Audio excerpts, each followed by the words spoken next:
Hi అండి. ఇప్పుడు మనం ఆనపకాయ రుబ్బి తాలింపు పెట్టుకుంటున్నామండి. అది పులుసు చేసుకుందామని కట్ చేసుకున్నాను ముక్కలు. కాకపోతే మా ఇంట్లో వాళ్ళకి రొంపలు చేసినాయి. ఇంకా అలాంటప్పుడు మనం తెలిసి ఎలా పెడతామండి, పెట్టలేం కదా, అందుకనే తెలియకుండా పెట్టేద్దాం.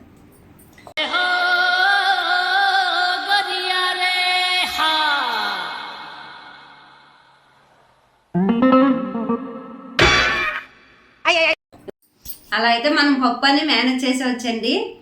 అందుకని రుబ్బు తాలింపు పెట్టేస్తాను. లేదు ఇలా ముక్కలా ఉండేవంటే ఆనపకాయ ఎందుకు ఉండేవని 4 అక్షంతలు వేస్తారు మన మీద. ఎందుకు ఆ బాధ మనకొద్దు. ఇప్పుడు ఇలా అయితే తెలియకుండా పెట్టేవచ్చు కదా. తెలిసి ఎలా పడేస్తామండి ఇన్ని ముక్కలు. ఇదిగోండి, ఇన్ని ముక్కలు తెలిసి ఎలా పడేస్తాం. అసలే మనం ఆడవాళ్ళం, పడేలేం కదా. ఏది కూడా వేస్ట్గా పానవ్వం. అది పనికిరానిది అయినా కానీ దాన్ని ఉపయోగించుకుంటాం అన్నమాట. అది మన టాలెంట్. ఇదిగోండి చేసుకుందాం. ఇప్పుడు మా అయితే ఏంటండి, ఇప్పుడు 10 సార్లు తుమ్మే వాళ్ళు అప్పుడు 20 సార్లు తుమ్ముతారు, అంతే కదా. కాదు మనమైతే ఏది వేస్ట్గా పానకూడదు. చేసేసుకుందాం, వచ్చేయండి.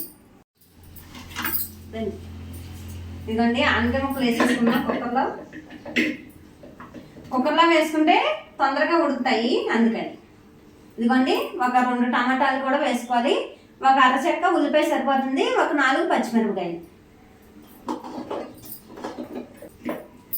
ఇదిగోండి ఇందులోని తగినంత ఉప్పు వేసేసుకుందాం. ఇదిగోండి ఒక 1/2 టీ స్పూన్ పసుపు. ఇదిగోండి కారం 2 స్పూన్లు వేసుకుంటే సరిపోతుంది. ఆనపకాయ కాబట్టి ఎక్కువ పట్టదు. చింతపండు ఇలా సైడ్ పెట్టేసుకోవాలి. చింతపండు ఇప్పుడు కొంచెం వాటర్ పోసుకుందాం. 1 గ్లాస్ వాటర్ పోసుకోవాలండి. ఇలా అయితే పప్పు దోసకాయని మేనేజ్ చేసి వచ్చండి. అసలు ఏమాత్రం కూడా కనిపెట్టలేరు. ట్రై చేయండి. గ్యాస్ వెలిగించుకుందాం.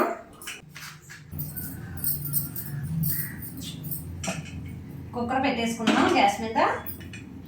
మా లైట్ నాతో ఆడుకుంటుందండి, అందుకని గబుక్కుని ఎలగదు. అందుకే అగ్గి పెడితే వెలిగించేసామాట.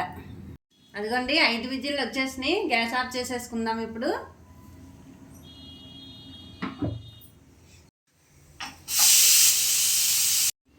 రుబ్బేసుకుందాం రండి. మూత తీసుకొని పప్పు గుత్తో మెదిపేద్దాం.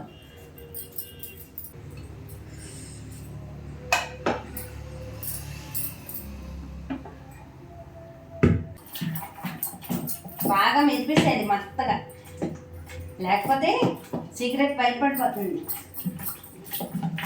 అదిగోండి మళ్ళీ గ్యాస్ వెలిగించుకొని తాలింపు పెట్టేసుకుందాం. ఇప్పుడు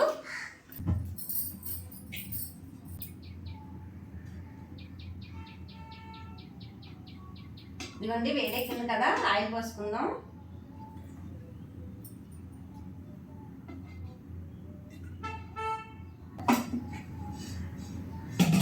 తాలింపుకి ఎప్పుడైనా సరే తక్కువ ఆయిలే పడుతుందండి.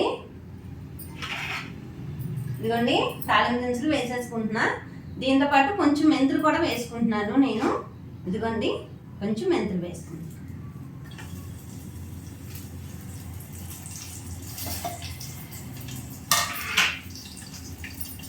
పులుసుకూరలో మెంతులు వేస్తే కొంచెం టేస్ట్గా ఉంటుంది, బాగుంటుంది అన్నమాట. గ్యాస్ కూడా ఫామ్ అవ్వదు, అందుకని. ఇదిగోండి దీంట్లో చల్లమిరపకాయలు ఉంటాయి కదా, మీకు నచ్చితే వేసుకోవచ్చు. తాలింపులో వేసుకొని వేయించుకుంటే చాలా బాగుంటాయండి.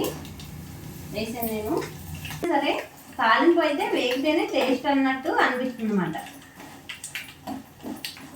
మనం ఏదో చూసి వేసేసేస్తే ఆ రుచి అన్నది రాదు. తాలింపు బాగా వేగాలి. అది మంట హైలో కాదండి, మీడియంలో పెట్టుకుని తాలింపు అన్నది వేయించుకోవాలి. కొంచెం ఇంగువ వేసుకుందామండి, బాగుంటుంది. జపాన్ నుంచి తీసుకొచ్చాము ఈ కరివేపాకుని. వేసేస్తాను దీంట్లో.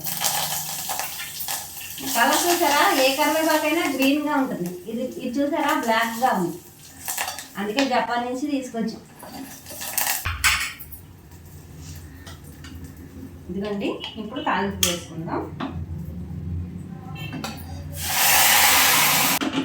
కొంచెం వేడి చేసుకుందాం, సరిపోతుంది. అలా చేసుకోకపోయినా పర్వాలేదు, చాలా టేస్ట్గా ఉంటుందండి. ఒక్కసారి సెకండ్ సరిపోతుంది. 1 సెకండ్ ఉడకనిద్దామండి. చూద్దాం రండి. కొత్త ఉడుకుతుంది. ఇదిగోండి మనం ఈ చల్లమిరపకాయలు అవి వేసుకున్నాం కదా, ఇదిగోండి.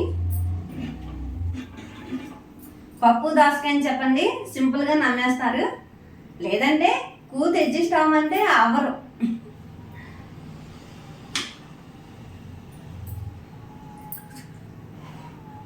మనం ఎందుకు తిట్లు తిని వాళ్ళతో అక్షంతలు వేయించుకోవాలి?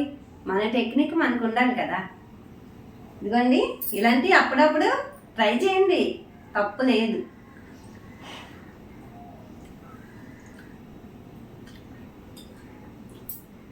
సూపర్ ఉందండి. పప్పు కన్నా నిజంగా చాలా బాగుంది.